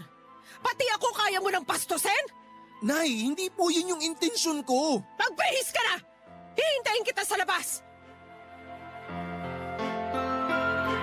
Papadudot na sampal po ako ng nanay ko. Alam ko pong masama ang nasabi ko pero nabigla lang din naman ako. Hindi ko akalain na aabot si nanay sa pananampal. Kaya sa sobrang sama ng loob ko ay tumakas ako. Galit na galit daw si nanay noon pero hindi niya ako hinanap dahil pumunta siya sa taping. Hinila na lamang niya ang kapitbahay namin para kapalit ko. Dahil nahihiya daw ito na nagpalista siya tapos ay hindi darating. Ikalawang araw ay hindi pa din po ako hinanap ni nanay. Pero ikatlong araw daw ay nagtanong-tanong na ito. Magtatawag daw sa ibang extra na baka nasa kanila ako pero walang nakapagsabi kay nanay kung nasaan ako. Hindi ko talaga pinaalam kahit na kanino kung saan ako tumuloy. Hanggang sa maisipan ni nanay na tawagan si Luan, ang babaeng nagugustuhan ko. Pero hindi ko alam at hindi din alam ni nanay na palaban pala si Luan. Kasi nung tawagan siya ni nanay ay sumigaw kaagad ito na ilabas daw ako. Doon na nga lumabas yung tapang ni Luan. Hindi din ito nagpatalo sa mga sinasabi ni nanay. Napahiya si nanay nang sabihan siya ni Luan ng social climber na stage mother. Ang masakla pa ay hindi na nakabawi pa si nanay dahil binabaan siya ng telepono. Kaya naman lalong nagalit si nanay sa babaeng gusto ko. Dahil napahiya ay susugurin niya ang bahay ni Luan na malapit lang naman din sa amin, Papa Dudut. Barangay Love Stories. Barangay Love Stories. Papa Dudut, gaya nung umalis ako, mas inuna ni nanay ang magtaping kesa ang hanapin ako. Ngayon naman ay mas priority niya ang makipag-away kesa ituloy ang paghahanap sa akin. Nang marating niya ang bahay ni na Luan ay mag-iiskandalo ito. Sila Luan ay ilang bahay lamang ang layo sa bahay ni Tito Rog, kaya dinig ni Tito Rog ang gulo. Malaki ang gulo dahil palaban si Luan at ang nanay niya na isa ding talent supplier. Kaya sa gitna ng away ay pinagbantaan ng nanay ni Luan si nanay na hindi na ito kukuning extra. Imbes na matakot si nanay ay nagmalaki pa ito na hindi daw talaga siya magpapahandle sa nanay ni Luan dahil garapal daw itong mag-cut. Kinuha na si nanay ng nanay ni Luan bilang extra noon kaya alam niya ang kalakaran sa grupo ng nanay ni Luan. Ibubulgar ni nanay ang mga isyo tungkol sa nanay ni Luan gaya ng mga presyohan niya na halos mahigit kalahati ang binabawas niya sa mga natatanggap na extra na under niya. Ginawa na din pala kay nanay yun noon pero nanahimik siya dahil sayang din ang booking sa nanay ni Luan. Mapapahiya na ang nanay ni Luan noon kaya susugurin ito si nanay. Mabuti na lamang at nakalapit agad si Tito Rog. Naawat ang susugod at agad na hinila si nanay sa mas tahimik na lugar, Papa Dudut.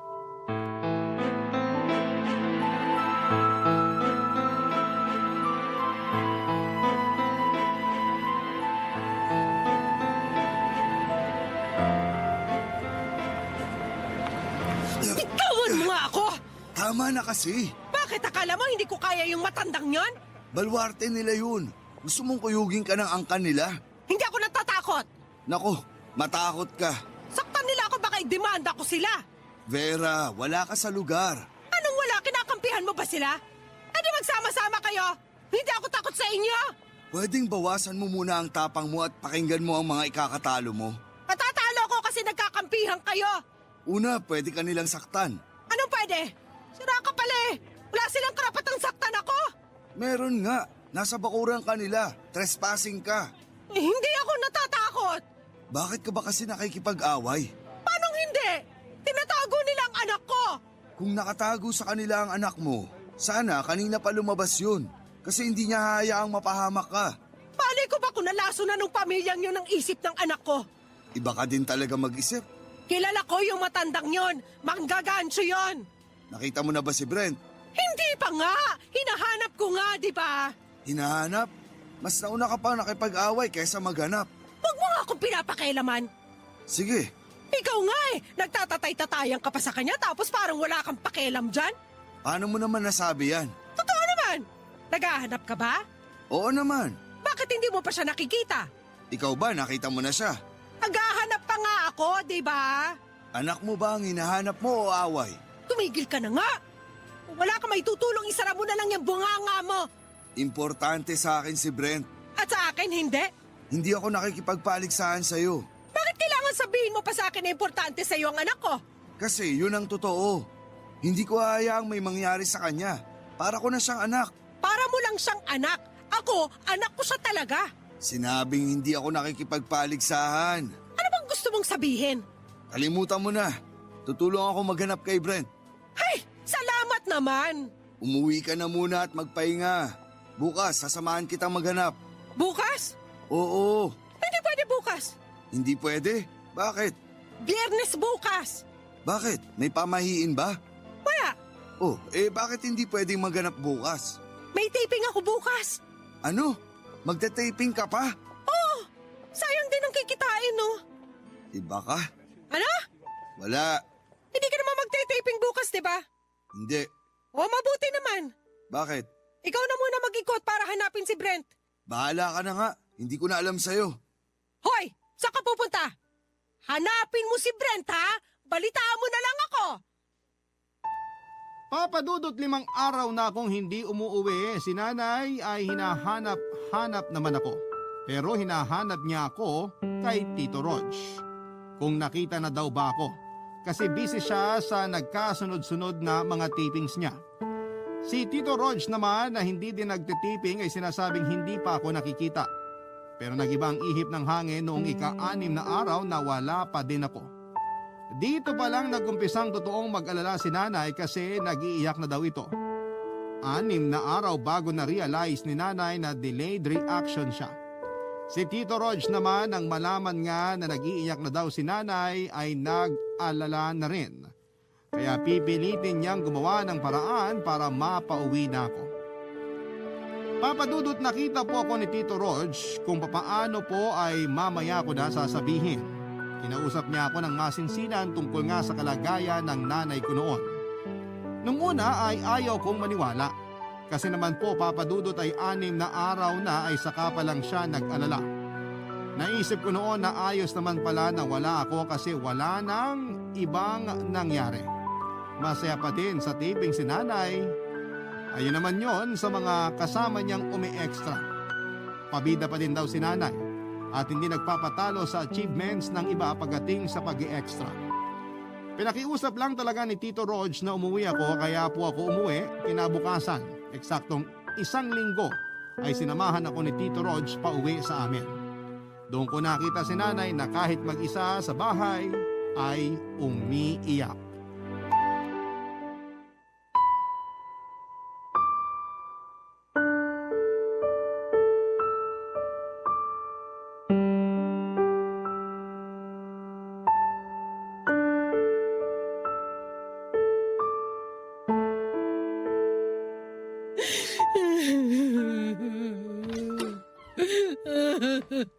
Nay, Brent!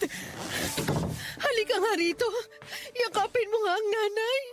Tahan na. Ayun na ang anak mo. Nay, sorry po. Ano ba nangyari? sa'yo? Nag-isip-isip lang po ako. Nag-isip ka?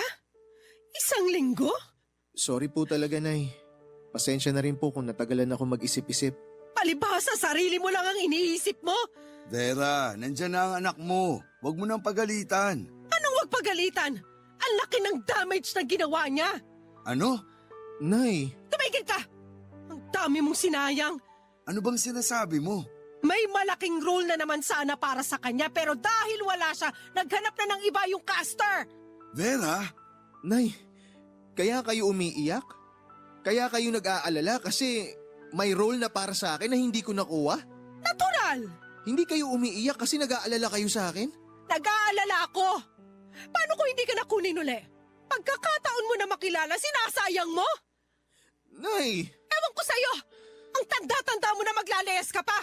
Vera, ano bang nangyayari sa'yo? Huwag ka makialam rito! Ako ang nagdala sa kanya dito. O ano gagawin ko anak ko naman yan? Hindi ko na alam kung anong iisipin sa'yo, Vera. Hoy, Rogelio! Huwag mo nang dagdagan ang inis ko! Respetuhin mo naman ang anak mo. Aba, sino ka para turuan ako ng respeto? Anak ko yan! Parang hindi eh.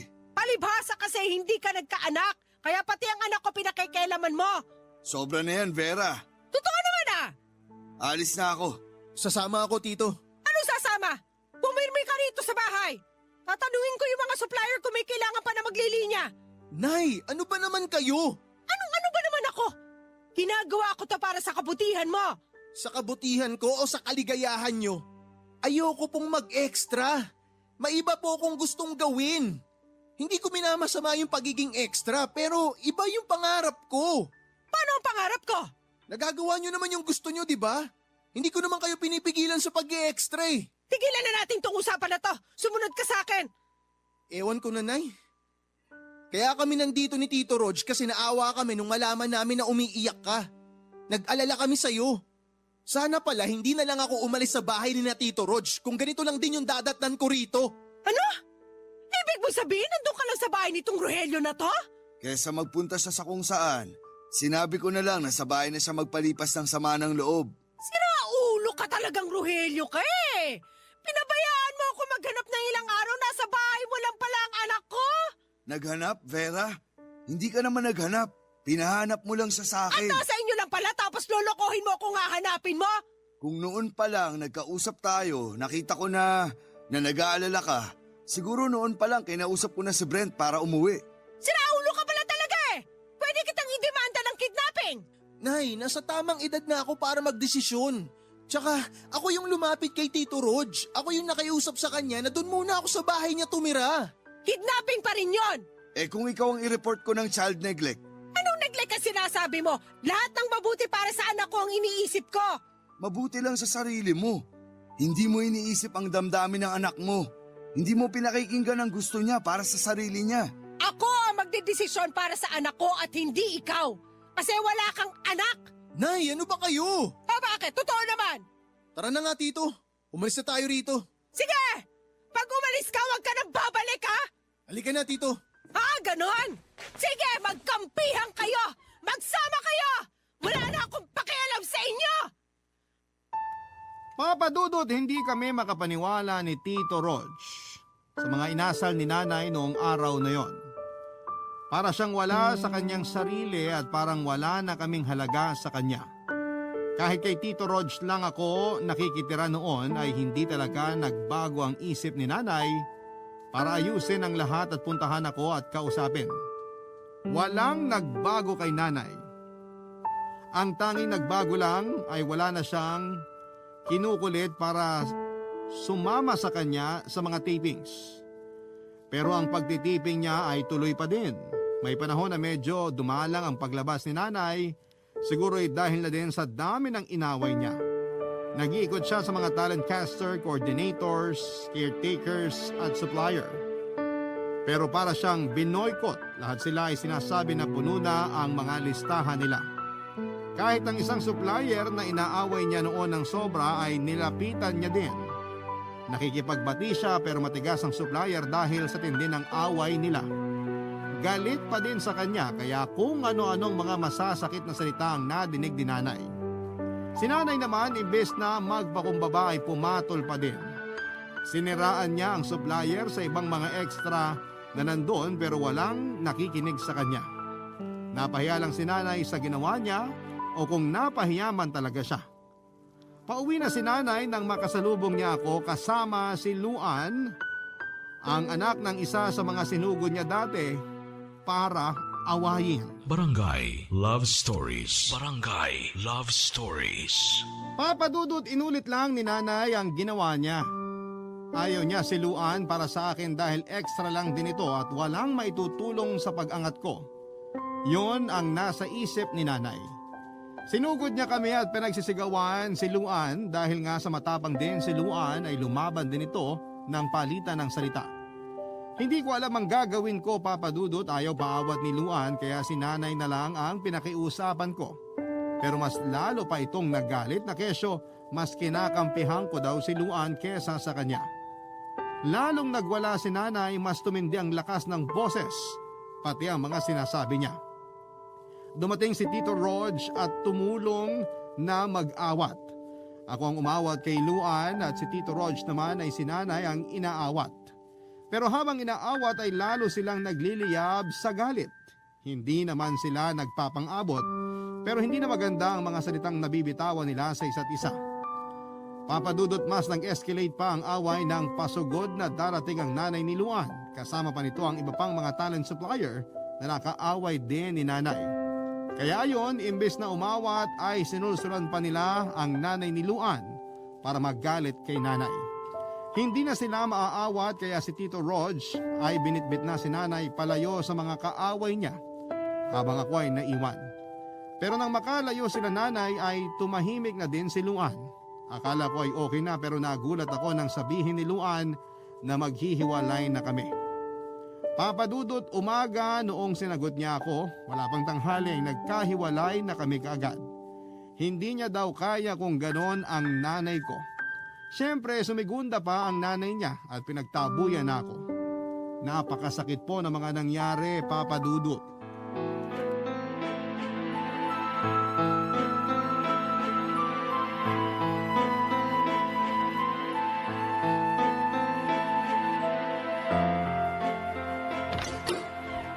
Ibaba mo nga ako! Sandali! Bastos ka talaga, Rogelio ka! Aray! Dapat lang yan sa'yo! Bakit mo ko kinalmot? Bastos ka kasi! Ako pa ang bastos? Ikaw ang nakikipag-away sa kalye. Ano ba pakialam mo? Wala. Wala pala eh! Bakit ka nangihimasok sa buhay namin?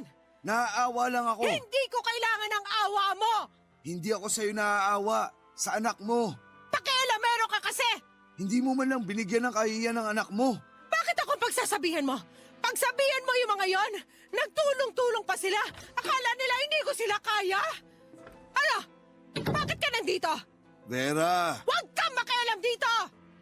Ikaw, Brent! Bakit hindi ka sumama doon sa mga patay gutom na yon? Total sila naman ang kinakampihan mo!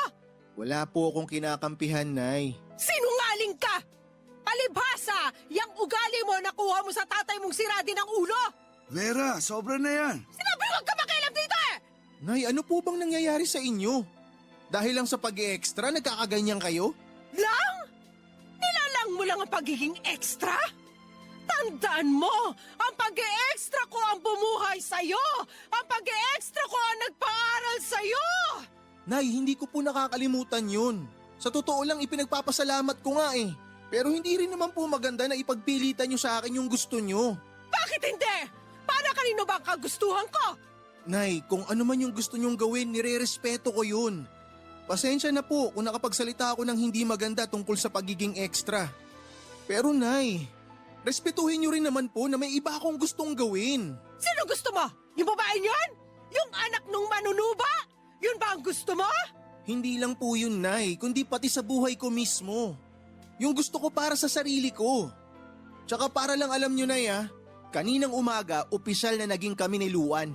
Pero pagkatapos ko kayong makita na nag-aaway, yung relasyon naming dalawa, tinapos ko na. O anong gagawin ko? Iiyak ba ako?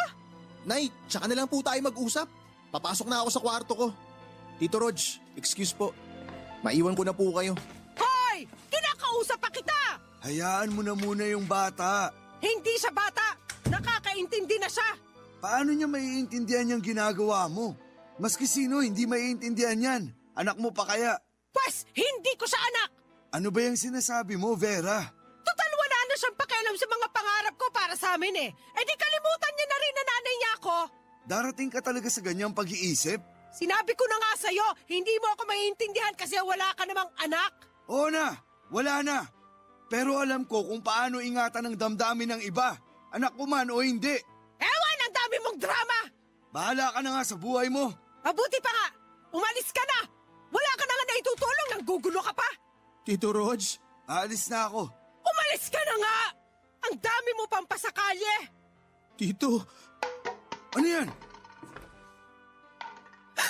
Bleach! Bakit mo hawak tong bote ng bleach? Frank! Ano nangyari sa'yo? Tito, Anong ginawa mo? Ininom mo yung bleach! Tito pa alam po. Brent! Huwag ka magsalita ng ganyan. Dadalhin kita sa ospital. Wag na po, Tito. Hayaan niyo na lang po ako. Hindi, bubuhatin kita. Tito, huli na po. Wag na po kayong magpagod. Nararamdaman ko na rin po. Hindi na po ako aabot. Hindi ko na po kaya. Huwag ka magsalita ng ganyan. Brent! Anak! Anak ko! Bakit mo ginawa yan? Patawarin mo ako, anak! Magbabago na ako! Hindi na kita pipilitin kung ayaw mo! Anak! Anak! Parang awa mo na! Mahal na mahal ko po kayo. Anak!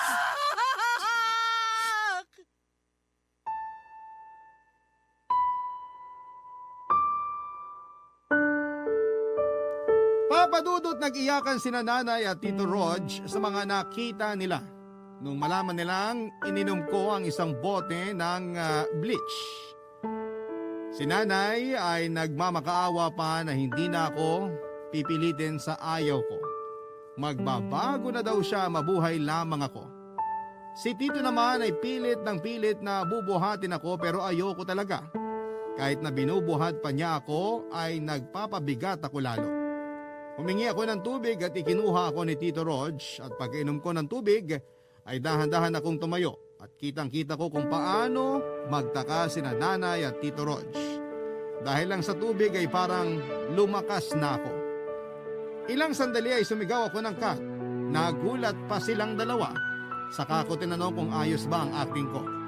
Parang natulala silang dalawa sa mga nangyari at saka mapapapalakpak si Tito Rog. Pero si nanay ay tatakbo palabas habang humahagulhol pa din.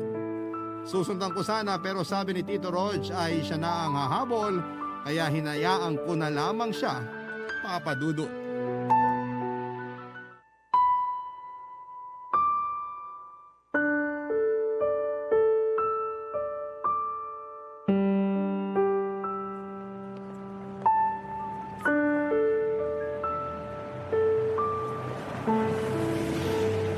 Vera! Veronica! Iwan mo na lang muna ako. Sandali! Bakit ba? Huminto ka muna. Pagod na ako. Sino may sabing habulin mo ako? Napagod na ako kanina kakabuhat sa'yo. Sinabi ko bang buhatin mo ako? Baka naman pwede ka makipag-usap ng maayos. Iwan mo na nga muna ako. Hindi. Pag-usapan natin to. Ngayon. Walang mangyayari. Kasi ayaw mong makinig. Makinig ka na muna. Nakita mo naman ang ginawa ng anak ko? Nagagalit ka? Hindi! Mabuti naman. Naiinis ako kung bakit niya nagawa yon. Hindi ba yun ang gusto mo? Yung umarte siya? Ayun, umarte na sa sarap mo. Pero hindi sa ganong sitwasyon. Akala ko totoo. Natakot ka ba na mamamatay siya? Siyempre, anak ko yun. O bakit dati? Parang wala ka namang pakialam kung anong nararamdaman niya. Huwag mo na nga ako sumbatan. Mahal ka ng anak mo. Alam ko. Bakit mo siya pinahihirapan? Bakit mo siya inihigpitan ng wala sa lugar? Oo na. Huwag mo na ipagdiktikan pa. Mag-usap kayo. Nahihiya ako. Mas maganda yan. Ibig sabihin, nagising ka na. Ano ba? Tinutulungan mo ba ako o sinusumbatan? Sinasabi ko lang naman. Mapapatawad kaya ako ng anak ko? Anak mo yun. Alam ko nakakainis ka naman tanungin eh. Anak mo yun. Mabuti ka namang tao, kaya ganun din siya. Pabuting tao? Matapos na mga nagawa ko? Naudyok ka lang naman ng mga pangarap mo. Kung magsisisi ka, mapapatawad ka na ng Diyos. Hiyang-hiya ako. Yang hiya mo ang magiging sagabal na naman para sa pagbabago. Kaya alisin mo yung hiya at harapin ang dapat harapin. Tama ka. Nay! Anak! Nay, sorry po. Anak, patawarin mo ko. Madami ako nagawang mali sa iyo. Hindi ko sinasadya mga yun. Mataas ang pangarap ko. Nung nagising ako, yung pangarap pala na yun hindi para sa iyo, kundi para sa sarili ko. Pasensya ka na sa mga pamimilit ko sa iyo. Pasensya ka na sa mga nasabi ko. Kalimutan na po natin lahat ng mga nangyari. Salamat, anak. Salamat sa pag-intindi. Ako ang nanay mo pero mas nakakaintindi ka pa kaysa sa akin. Ang ibig sabihin lang nun, Nay, mahal na mahal ko kayo. Hindi na kita pipilitin kung ayaw mo na mag-extra. Salamat, Nay. Pero ako tutuloy pa rin ako, ha? Pero Nay, hindi porke ayaw ko na mag-extra, kukontrahin ko na kayo ha. Siyempre, nakasupport pa rin ako sa inyo. Salamat, anak. Ayan, maayos na ang lahat. Salamat din po, Tito. Itong batang to, wala yon. Nay, Oh, wala po ba kayong sasabihin? ha? Saan? Sa mga nagawa ni Tito Rog para sa atin? Ah, yun ba? Oh, Nay, ano na? Go! Salamat, Rogelio, sa lahat na nagawa mo sa amin. Lalo na sa anak ko. Malaking bahagi ka ng paglaki niya. Sandali, naiiyak ako. Tigilan mo nga ako. Nung pina-acting ka dati sa taping, hindi ka nakaiyak. Kaya ka pinalitan. Iba naman yun. True to life to, no? Umuwi na nga tayo. Mamaya mag-away na naman kayo eh. Papadudot nagising na si nanay na wala sa dugo ko ang maging isang artista. Pero kahit na ganoon ay masaya na kami ni nanay mula noong araw na yon. Makalipas lang ang ilang buwan, pagka-graduate ko ay nakapagtrabaho na ako noon ng regular at nagsimula bilang trainee sa isang kumpanya sa Makati. Masaya naman ako sa trabaho ko kasi gusto ko at walang nagpilit sa akin. Papadudot hindi na kami nagkabalikan ni Luan nung nakipaghiwalay siya sa akin ay naisip ko din na hindi ko pala siya gusto. Kasi na-turn off ako sa kanya noong patulan niya si nanay at nakipagpalitan siya ng hindi magagandang salita. Kahit alam niyang mas matanda sa kanya ang kaaway niya at higit sa lahat ay nanay ko pa. Pero noong panahon na yon ay nagpatuloy pa din si nanay at si Tito Rog sa pag-i-extra. Gusto talaga ni nanay eh. Sinabi niya na may hinihintay lang daw siya bago siya magretiro sa pag-i-extra. Noong 2012 matapos mabigyan ng linya si nanay sa isang serye sa GMA Network, ay tumigil na siya sa pag-i-extra. Gusto lang pala ni nanay na magkaroon ng linya. Yun pala ang hinihintay niyang hudyat ng pagre-retiro niya. 2012 din po noong mag-decide sina nanay at Tito Rog na magpakasal na. Opo, Papadudot, nabuo po ang pag-iibigan nila dahil sa lahat ng serye at pelikula na pinagsamahan nila ni Tito Rog. Kaya ayon, para silang childhood sweetheart na nagkatuluyan. Mula po noon ay sa isang bahay na sila nakatira. Ako naman po ay nakabukod pero wala pa din akong girlfriend noon. Masaya naman po ako kahit na ganoon. Sa taong pong ito ay 12 years anniversary na nila nanay at Tito Rog. Hindi na po sila nagkaanak. Masaya na sila sa nag-iisang anak nila at ako po yon. Pero kahit na hindi sila nagkaanak ay nagkaroon naman sila ng 4 na apo. Opo, happily married na din po ako. Binabantayan ko po si nanay at ang asawa ko. Kasi baka magbalik ang pangarap ni nanay o kaya ang asawa ko naman ang maging tulad ni nanay. Kasi nakikitaan ko po ang mga anak ko na nahihilig sa pag-arte. Salamat po, Papa Dudut, sa oras na ibinigay ninyo para sa aking kwento. Maraming salamat po sa Barangay Love Story sa pagtampok dito at sa pagkakataon na ibinigay ng Barangay LS 97.1. Ang inyong forever kapuso, at Kabarangay, Brent.